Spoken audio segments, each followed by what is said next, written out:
1 Samuel, capítulo 17. 1 Samuel, capítulo 17.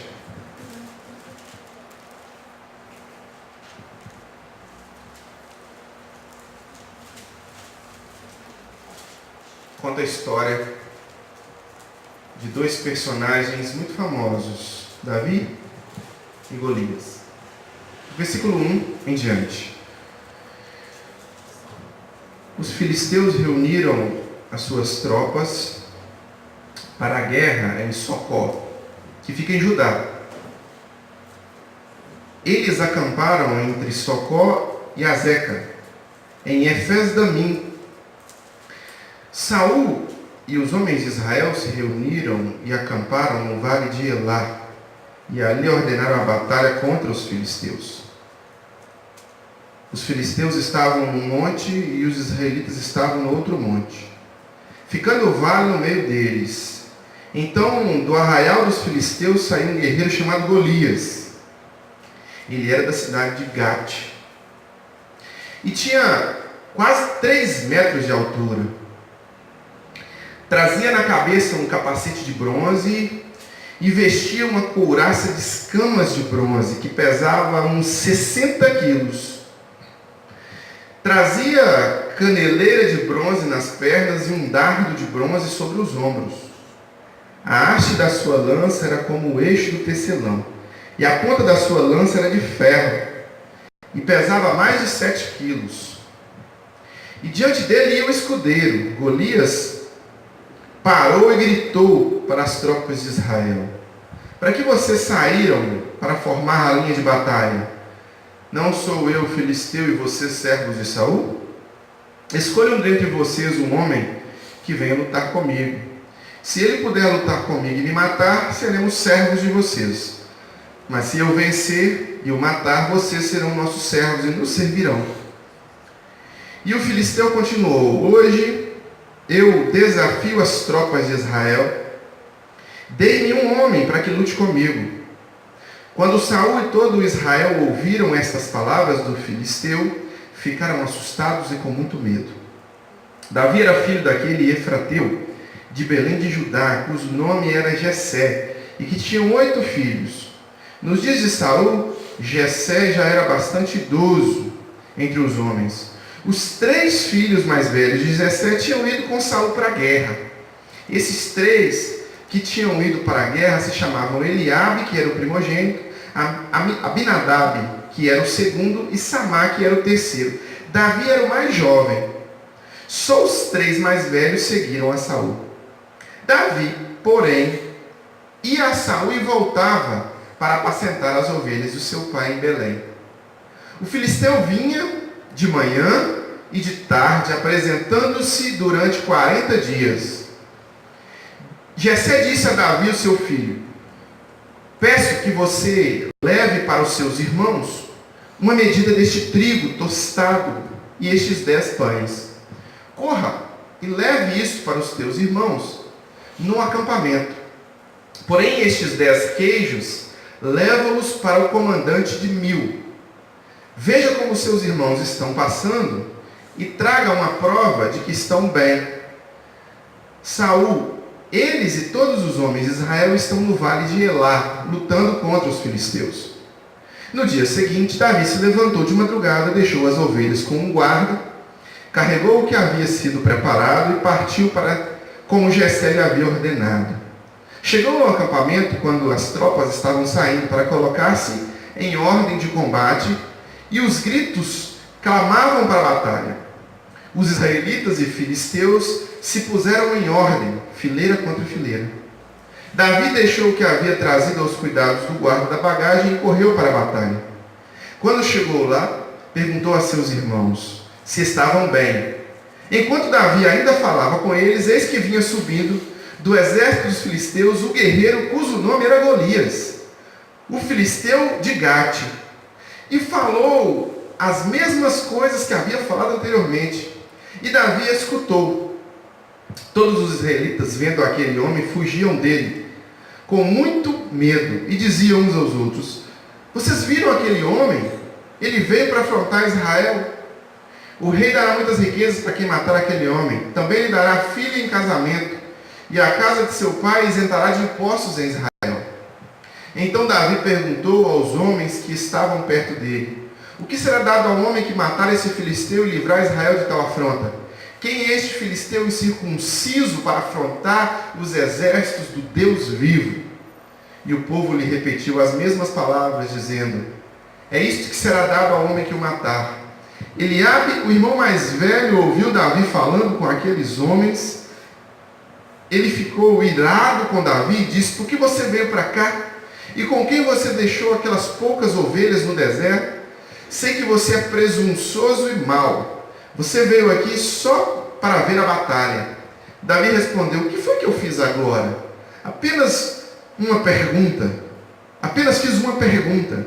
Então Davi se desviou dele na direção de outro e fez a mesma pergunta, e o povo lhe deu a mesma resposta de antes. Alguns homens tinham ouvido as palavras de Davi, foram anunciá-las a Saul, que mandou chamar Davi. Davi disse a Saul: que ninguém desanime por causa dele. Este seu servo irá e lutará contra esse filisteu. Porém Saul disse a Davi: você não poderá ir contra este filisteu para lutar contra ele. Você ainda é jovem e ele é guerreiro desde a sua mocidade. Davi respondeu: este seu servo apacenta as ovelhas do pai. Quando vinha um leão ou um urso e levava um cordeiro do rebanho, eu saía atrás dele, batia nele e livrava o cordeiro da sua boca. Se ele se levantava contra mim, eu agarrava pela barba e o golpeava até matá-lo. Eita! Esse seu servo matou tanto o leão como o urso. Esse filisteu incircunciso será como um deles, porque afrontou os exércitos do Deus vivo. E Davi continuou: o Senhor me livrou das garras do leão e das garras do urso. Ele me livrará das mãos deste filisteu. Presta bem atenção nisso. Ele me livrará das mãos deste filisteu. Quem que vai livrar? O Senhor. Então Saul disse: vá, e que o Senhor esteja com você. Saul vestiu Davi com a sua própria armadura, pôs um capacete de bronze na cabeça dele e o vestiu com a couraça. Davi cingiu a espada sobre a armadura e tentou andar, pois jamais havia usado. Então disse Saul a Davi: não posso andar, Davi a Saul: não posso andar com isso, porque nunca usei. E Davi tirou aquilo de sobre si, pegou o seu cajado numa mão, escolheu 5 pedras lisas do ribeiro e as pôs no alforje de pastor que trazia consigo, e com sua funda na mão foi em direção do filisteu. O filisteu também vinha caminhando e se aproximava de Davi, tendo à frente dele o seu escudeiro. O filisteu olhou e, vendo Davi, desprezou, porque era apenas um moço ruivo e de boa aparência. O filisteu disse a Davi: será que eu sou um cachorro para que você venha contra mim com pedaços de pau? E pelos seus deuses o filisteu amaldiçoou Davi. E disse mais: vem aqui que eu darei a sua carne às aves do céu e os animais do campo. Davi, porém, disse ao filisteu: você vem contra mim com espada, com lança e com escudo. Eu, porém, vou contra você em nome do Senhor dos exércitos, o Deus dos exércitos de Israel, a quem você hoje afrontou. Hoje mesmo o Senhor entregará você nas minhas mãos. Eu o matarei, cortarei a sua cabeça, e hoje mesmo darei os cadáveres do seu arraial, do arraial dos filisteus, as aves dos céus e as feras da terra. E toda a terra saberá que há Deus em Israel. Toda esta multidão, sabendo que o Senhor salva, não com espada nem com lança, porque o Senhor é guerra, porque do Senhor é a guerra, e Ele entregará todos vocês nas suas mãos. E aconteceu que quando o filisteu se levantou e começou a se aproximar de Davi, este se apressou e, deixando as fileiras, correu de encontro ao filisteu. Davi meteu a mão no alforje, tirou dali uma pedra e, com a sua funda, atirou contra o filisteu, atingindo-o na testa. A pedra se encravou na testa e ele caiu com o rosto no chão. Assim Davi derrotou o filisteu com uma funda e com uma pedra ele o derrubou e o matou. Não havia nenhuma espada na mão de Davi. Por isso Davi correu e, lançando-se sobre o filisteu, pegou a espada dele, tirou-a da bainha e o matou, cortando com ela a cabeça dele. Quando os filisteus viram que o seu herói estava morto, fugiram. Então os homens de Israel e Judá se levantaram, deram um grito e perseguiram os filisteus até Gate e até os portões de Ecrom. E os filisteus caíram feridos pelo caminho de Saraim até Gate, até Ecrom. Então os filhos de Israel voltaram da perseguição aos filisteus e saquearam os acampamentos dele. Davi pegou a cabeça do filisteu e a levou para Jerusalém. Porém, as armas dele Davi colocou em sua própria tenda. Quando Saul viu Davi saindo para encontrar-se com o filisteu, perguntou a Abner, comandante do exército: Abner, aquele jovem é filho de quem? Abner respondeu: juro pela sua vida, ó rei, que não sei. O rei disse: então pergunte de quem este jovem é filho. Quando Davi voltou, depois de matar o filisteu, Abner o tomou e o levou à presença de Saul. Davi ainda trazia à mão a cabeça do filisteu. Então Saul lhe perguntou: meu jovem, de quem você é filho? Davi respondeu: sou filho de seu servo Jessé, o belemita. E esta é a história de Davi e Golias, os dois principais personagens. Uma história que termina com Davi honrando a sua família, honrando a sua nação, o seu povo, e honrando, principalmente honrando o seu Deus. Né? É uma história que não está no nosso contexto, porque nós não estamos em contexto de guerra.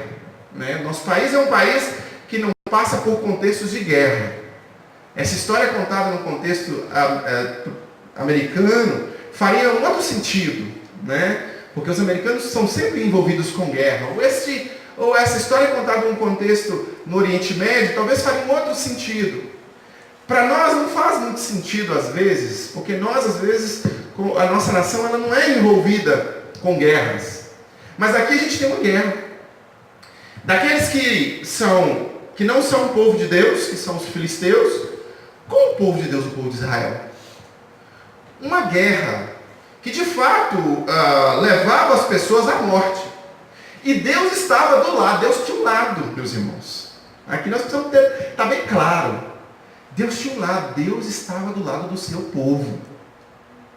Na guerra, Deus sempre esteve do lado do seu povo. Às vezes a gente acredita numa expressão que cunhamos aqui no nosso país, que diz assim: todo mundo é filho de Deus. Não, isso não é verdade. Isso não é realidade bíblica, não, é uma realidade cultural. Nós somos criaturas de Deus. Todas aquelas pessoas que existem sobre a terra hoje são criaturas de Deus. Mas para se tornarem filhos de Deus, segundo a perspectiva do Novo Testamento, a perspectiva bíblica cristã, é preciso que nós sejamos adotados em Cristo Jesus.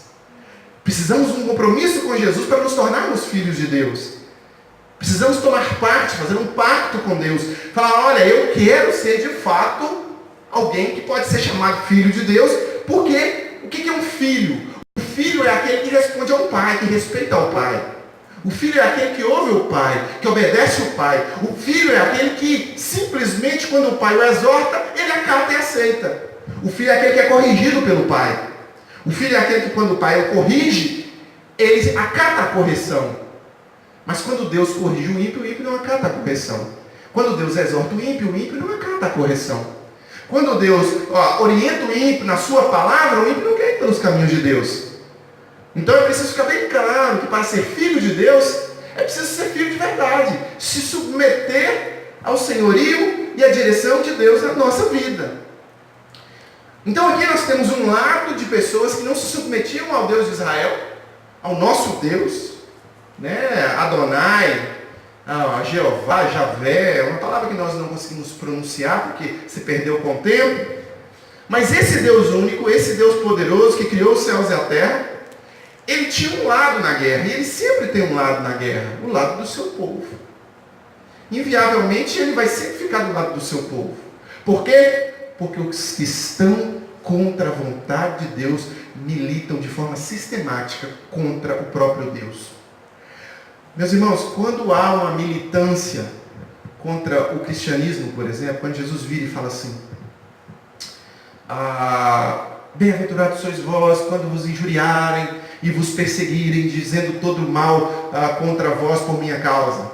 Ou quando ele fala que seremos lançados neste mundo como ovelhas, lançados em meio a lobos. E quando a gente vai acompanhar a história apostólica e ver a forma como cada um dos apóstolos morreu, um a fio de espada, o outro foi degolado, o outro foi crucificado de cabeça para baixo, o outro foi jogado aos dedos. Quer dizer, quando você vê a história do povo de Deus sendo perseguido, sendo queimado nos jardins de Nero, sendo jogado no Coliseu para serem comidos por leões, o sistema daqueles que são filhos de Deus, a gente cria uma cultura cristã, uma cultura ligada ao Deus, o Deus de Israel, o Deus de Cristo que se encarnou, e o mesmo Deus que é o nosso Deus. Nós criamos uma cultura e criamos um sistema de pensamento, de cosmovisão, que influencia o nosso ser, o nosso agir no mundo. A Bíblia diz que quem está em Cristo, nova criatura é. Então, Jesus muda o nosso pensamento. Aí a gente não se encaixa mais em determinadas visões de mundo. Né? O crente é chamado de quadrado, retrógrado, ultrapassado, arcaico. Por quê? Porque ele não se encaixa mais naquele perfil ali. Ele não vai mais fazer aquelas coisas. Porque ele olha para a palavra e fala assim: opa, a Bíblia está me norteando, deixa eu mudar, deixa eu pensar como está na Bíblia. E aquele que não é filho de Deus não vai caminhar dessa forma. Então aqui nós temos uma guerra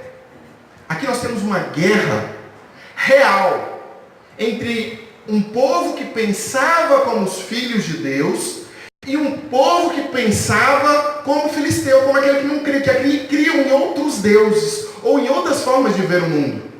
Este povo, os filisteus, eles sistematizaram uma forma de relacionamento com seus deuses e uma forma de relacionamento social diferente do outro povo representado pelo povo de Deus, povo de Israel. Nada diferente de hoje. Hoje nós também estamos em guerra. Não uma guerra como esta guerra aqui, porque essa guerra era uma guerra que levava as pessoas literalmente à morte. Aqui nós temos a ilustração de Davi indo lá e executando Golias, né? A nossa guerra hoje, ela tem uma dinâmica diferente. São os mesmos principados e potestades, é a mesma mão de Satanás por detrás, mas a gente não está com espada na mão, a gente não está com armas lutando uns contra os outros. A guerra que encaramos hoje é a guerra das ideias, é a guerra da cultura, é a guerra da visão de mundo, é a guerra espiritual e cultural. São duas vertentes. A guerra que enfrentamos hoje, no século 21, ela não faz com que a gente tenha uma espada na mão, mas ela faz talvez mais estrago ainda do que se tivéssemos uma espada na mão. Porque percebemos hoje que Satanás tem sistematizado formas de pensamento no mundo, com aqueles que não se submetem à vontade de Deus, que zombam da nossa fé, que fazem do cristianismo alvo de zombaria, como o próprio Golias fazia. O texto que lemos aqui, Golias ia uma vez de manhã, ia lá, zombava. Não é assim hoje.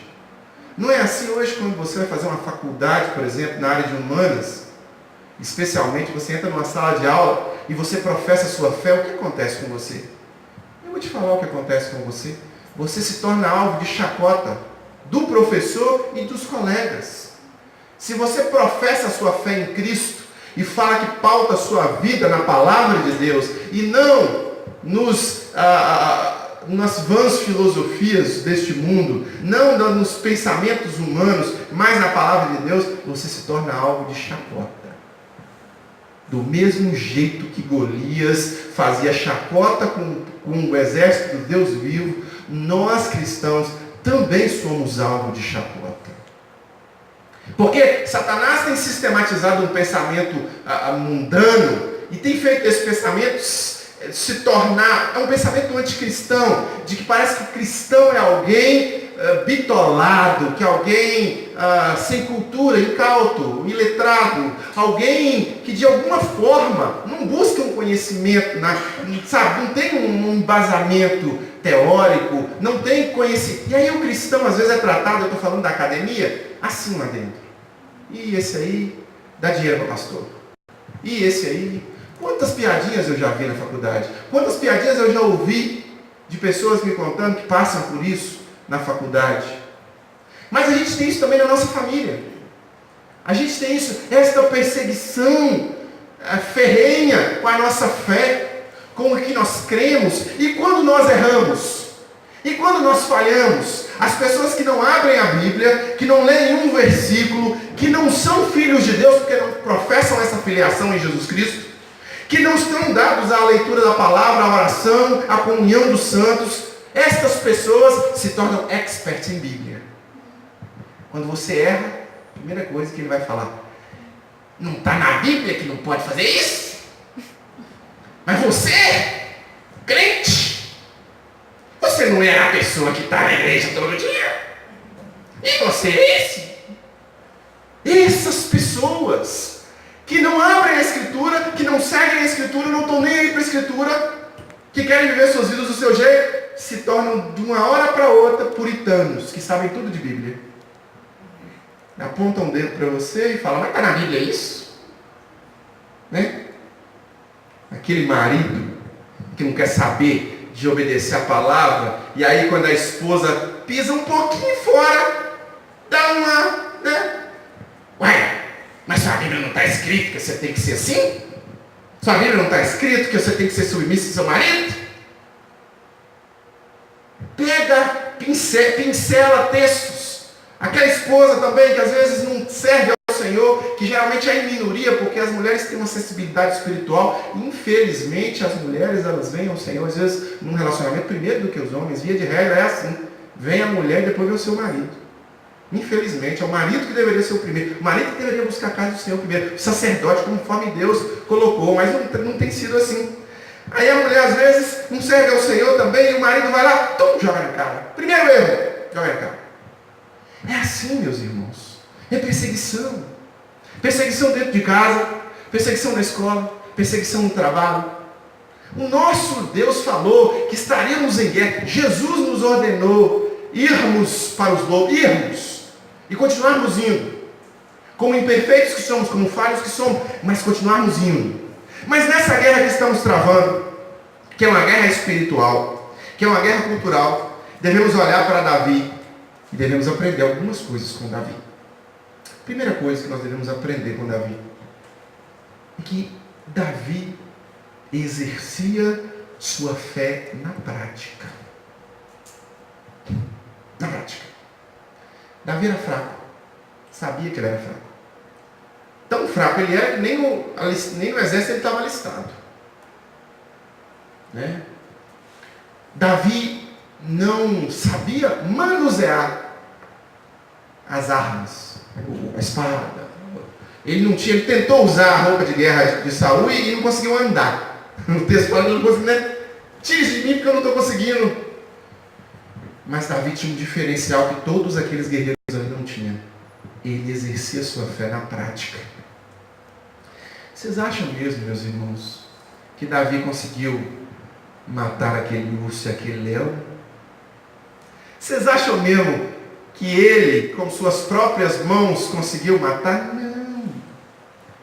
Davi tinha uma comunhão com o Senhor e uma fé exercida. Então, quando ele ia em nome de quem? Do Senhor dos Exércitos. O texto diz que quando ele mata, ele pega na juba, né? E mata os bichos. O texto diz que ele, depois dá glórias a Deus por aquilo, porque ele já sabia que não era a força dele. Meus irmãos, quando a gente está diante de situações complicadas na nossa vida, a gente tem que exercer a nossa fé. É preciso exercer a nossa fé. É difícil exercer a nossa fé, e está lá o exército do povo de Deus para provar isso. O povo estava todo lá, todo mundo tremendo. Os homens tudo treinados na guerra, mas tremendo de medo. Por quê? Porque Golias tinha 3 metros de altura, só de capacete de roupa era 60 quilos que o cara carregava. A lança do cara era tão pesada que tinha que ir um escudeiro na frente para levar a ponta dela. Quer dizer, o medo entrou no coração daqueles homens, e onde o medo impera, a fé vai sendo minada. Se você é uma pessoa medrosa, se você deixa o medo se alimentar dentro do seu coração, há um indicativo de que a fé está sendo minada.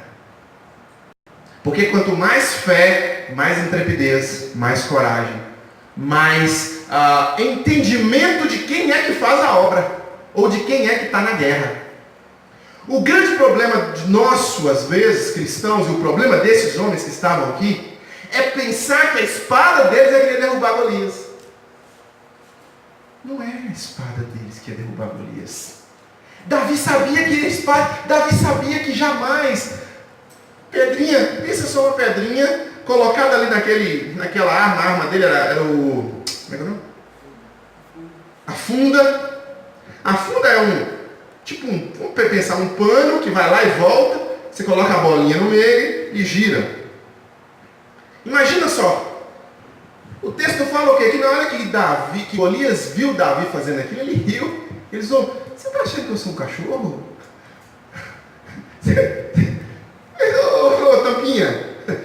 Tampinha, você ficou doido, você está me ofendendo. Só o meu escudeiro que está aí na minha frente já te arregaça. Vou pegar sua carne e mandar para os animais ali. Não sei, isso é uma pulga. Manda alguém para me encarar. Manda alguém de verdade para me encarar, porque vocês estão brincando comigo. Todo mundo sabia, inclusive Davi, que aquela pedrinha não derrubaria Golias. E não derruba mesmo não, meus irmãos. Não derruba. Uma pedrinha jogada por um homem fraco jamais derrubaria um gigante que tem um capacete de 60 quilos, uma roupa, uma couraça de 60 quilos. Que dia? Que dia que uma pedrinha jogada por um homem fraco, por um homem mediano, um homem que não é um guerreiro, preparado desde a mocidade como Golias era, preparado, paramentado, com escudo, com um negócio de bronze. Que dia que uma pedra dessa vai derrubar um Golias? Jamais. Acontece que aqui nós não estamos falando no plano material, nós estamos falando no plano espiritual.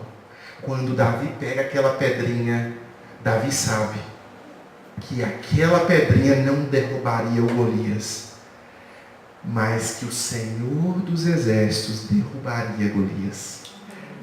Então, quando Davi joga a pedrinha, ele tem a convicção e a certeza de que o Senhor dos Exércitos vai pegar aquela pedrinha na mão dele, vai transformar num míssil e pum! Derrubar o Golias. Fé exercida diante do inimigo. Quais são os nossos inimigos? Quais são as nossas dificuldades? Quais são os Golias da nossa vida que nos perseguem? Precisamos exercitar a nossa fé. Precisamos exercer a nossa fé na nossa guerra que temos lá fora. Temos uma guerra para educar os nossos filhos. Temos uma guerra para manter a cosmovisão cristã na nossa família. Temos uma guerra para testemunhar. Temos uma guerra. Você realmente não sabe. Você realmente não tem armas. Você realmente é fraco e falho como eu. Somos fracos. Somos minoria, meus irmãos. Somos o que o nosso Deus nos chamou de pequeno rebanho. Pequeno rebanho. Mas nós somos alistados no exército do Deus vivo. Você e Deus sempre será maioria em qualquer lugar que você estiver. Davi acreditava nisso. Davi tinha certeza absoluta que ele e Deus eram mais fortes do que Golias. Ele sozinho perderia aquela guerra, mas ele sabia quem estava com ele. E ele mesmo professa isso quando ele diz: vou até você. Você vem com lança, você vem com espada, você vem com isso e com aquilo. Eu, porém, vou até você em nome do Senhor dos Exércitos. E o que acontece? Golias cai diante do Senhor dos Exércitos. Golias não cai diante de Davi. Davi é um instrumento de Deus para derrubar Golias. Um mero instrumento, uma caneta que você usa para escrever um texto. O texto não é da caneta, o texto é seu, mas você usou a caneta para escrever o texto. Assim foi Davi. Quem nocauteou Golias não foi Davi, foi Deus. Mas Deus usou Davi e a fé exercida de Davi para derrubar aquele Golias. Então você precisa entender isso. Exerça a sua fé. Exerça a fé. Não tenha medo. Não tenha medo. Exerça a fé diante da guerra que você for travar dentro da sua família. Guerra espiritual. Guerra de oração. Guerra de realmente dedicação. Guerra de realmente, às vezes, falar firme quando precisa ser falado. Porque uma coisa que pareceu, que criou-se no Brasil, é uma ideia de que o cristão deve ser aquela pessoa meio, sabe, insossa, que às vezes tem que apanhar o tempo todo. E aí eles pegam aquela frase de Jesus que tem que virar outra face, distorcem aquela frase e usam. E parece que o cristão tem que apanhar o tempo todo, parece que o cristão não tem que se posicionar. Não, porque o cristão não pode falar de política. Não, porque o cristão não pode. Você, cristão. Não, peraí. Que história é essa? Que história é essa? Que história é essa? O que Davi fez aqui? Pegou a espada depois. E o que Davi fez com a espada? Cortou a cabeça de Golias. Pegou no cabelo e levou o troféu. Oh, isso não é coisa de cristão. Posicionar-se é coisa de cristão, sim. Dizer as verdades que precisam ser ditas é coisa de cristão, sim. Não admitir e não aceitar. Certa vez minha mãe chegou e me deu uma caixinha de fitas cassete de histórias do folclore brasileiro. De que Curupira, várias historinhas. E iam dar para os meus filhos essa história. Eu falei, pois bem, mãe, que bom. A senhora obrigado, fico agradecido. Eu vou passar para a Karina vai ouvi-las, depois ela vai selecionar as que nós queremos que os nossos filhos escutem. Aí a minha mãe, né? Mas eu sei o que é melhor para os seus filhos. A minha mãe não tem a sabedoria bíblica cristã, a cosmovisão cristã. Não passa pelo filtro. As coisas não passam pelo filtro bíblico. Para mim, as coisas têm que passar pelo filtro bíblico. Para Karina, as coisas têm que passar pelo filtro bíblico. O que aconteceu? A minha mãe já... Eu falei, não. A senhora já soube verdades, meus irmãos. Verdades. A gente se omite de dizer verdades. Eu disse para ela, mãe, a senhora já soube o que era bom para os seus filhos. Para os filhos da Karina, quem sabe o que é melhor é a Karina. Pronto. Verdade. Verdade. Por quê? Porque se eu não me posiciono, eu não cuido do que é meu. E eu, obviamente, quero alimentar os meus filhos com a palavra de Deus e com as histórias que têm a ver com a palavra de Deus. Posicionamento cristão. Exercer a nossa fé e nos posicionar. Quando Davi se coloca diante de Saul, quando Davi se coloca diante do exército, Davi, em tese, Davi chega, o que está acontecendo? Ele olha, vocês estão todo mundo com medo. Davi fica impressionado e ele diz assim, quem é esse incircunciso de coração para se levantar e vir falar contra, blasfemar contra o exército do Deus vivo? Meus irmãos, uma experiência de fé nos leva a ter coragem. E nós precisamos ter coragem. A gente às vezes é muito covarde. E a gente cai na cilada de Satanás, na ideia de Satanás, de que nós devemos ser medrosos e não nos posicionar na guerra. Claro que o cristão começa a guerra do joelho, orando, firme, em oração. Mas o cristão precisa estar firme nas suas convicções bíblicas. O cristão precisa estar firme na sua conduta bíblica. E quando ele se desviar dela, ele tem um advogado junto ao Pai. Como é que é o nome dele? Jesus Cristo, verbo encarnado, para recorrer a esse Pai, para se endireitar.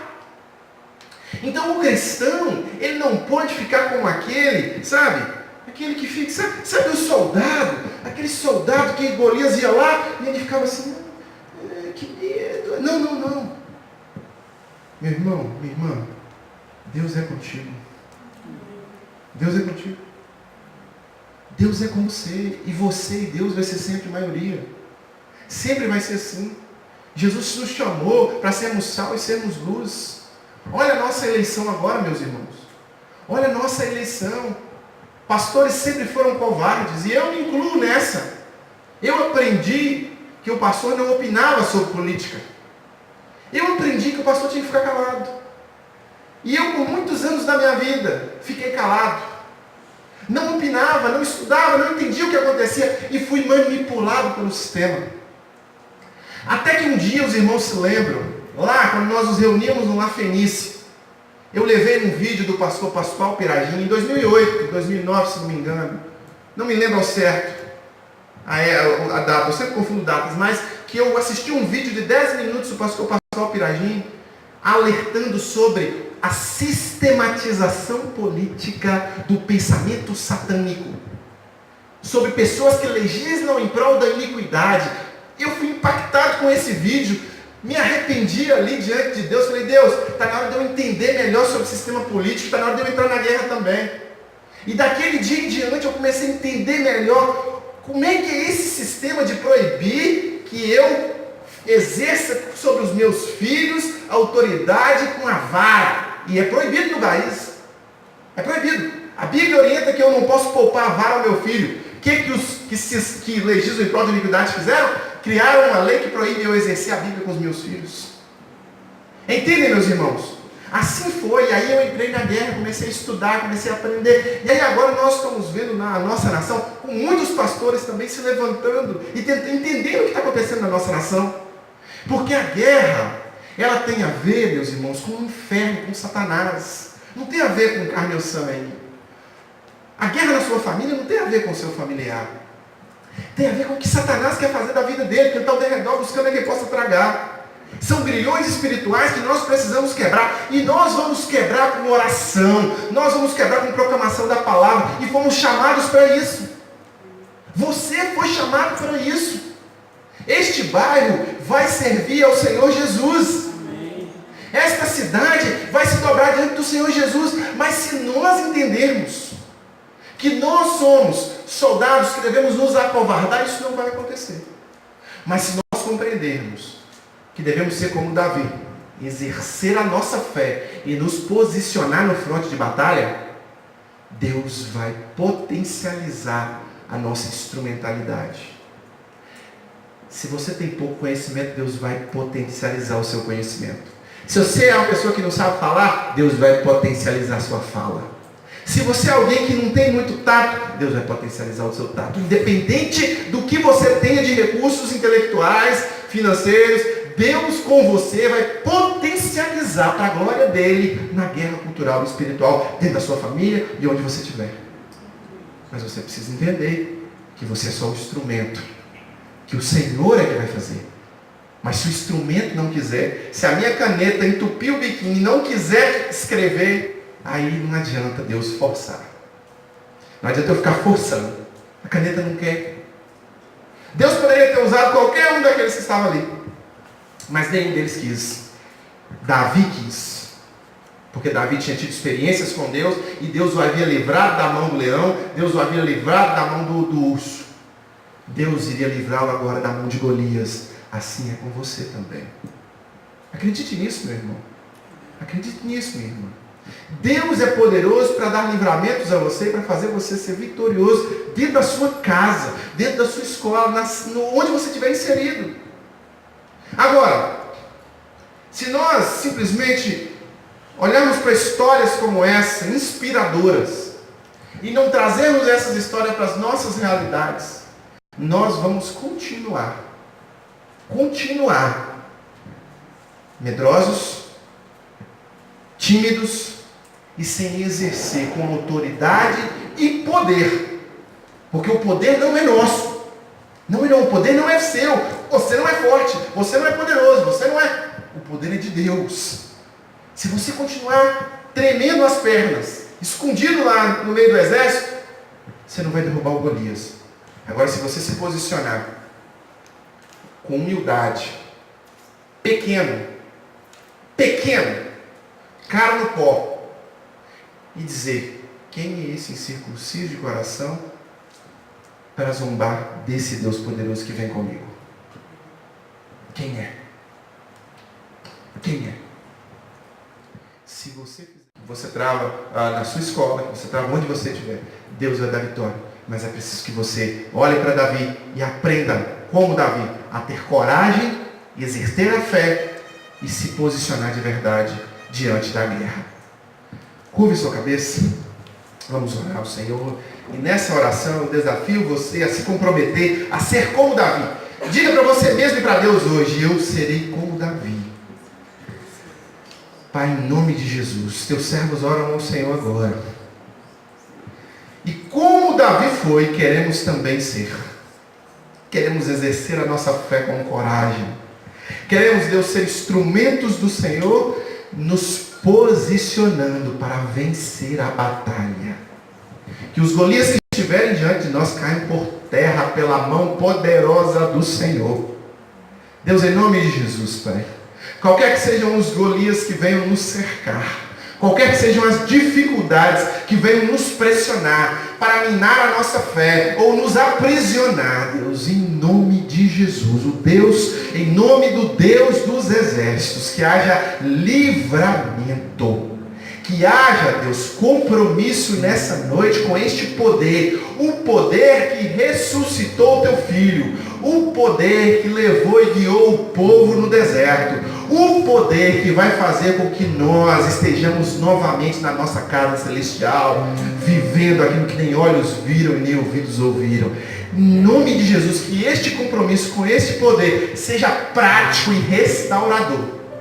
Faz de cada um aqui um pequeno Davi, guerreiro, ganhador de almas, que vai ganhar as almas das pessoas que estão ao seu redor, que vai ganhar as almas daquele familiar difícil, que vai chegar com a sua funda e com a sua pedrinha e vai atirar, e Satanás vai cair por terra. Deus, em nome de Jesus, faz da tua igreja um exército, Deus vivo, poderoso, que com coragem, intrepidez, experiência de fé e ação, se posicione diante da tua vontade e faça o que precisa ser feito. Deus, em nome de Jesus. Ora ao Senhor pelos nossos familiares agora. Cada familiar nosso está nas tuas mãos, Deus. Pelas nossas dificuldades em prosseguir diante do Senhor, com as trevas às vezes que Satanás põe ao nosso redor. Em nome de Jesus agora, repreendemos a ação do inimigo da nossa família. Repreendemos qualquer seta satânica da nossa família. Deus, salva a nossa família. Salva os nossos. Salva aqueles, ó Deus, que nós temos orado. Compromisso com o Senhor. Que todos eles, todos estejam sentados nessas cadeiras, adorando o Senhor conosco. E que quando estivermos no céu, que possamos olhar para o lado e ver todo mundo lá, regozijando no Senhor. Deus, em nome de Jesus, esse é o nosso clamor, essa é a nossa vontade. Isso é o que queremos. Então, Deus, para que isso aconteça, use a instrumentalidade de cada um de nós aqui com autoridade. Use a cada um de nós aqui como instrumento do Senhor diante dos Golias da nossa vida. E que esses Golias caiam por terra. E que possamos nos regozijar no Senhor pela vitória que pertence ao Senhor sempre. Em nome de Jesus. Amém e amém.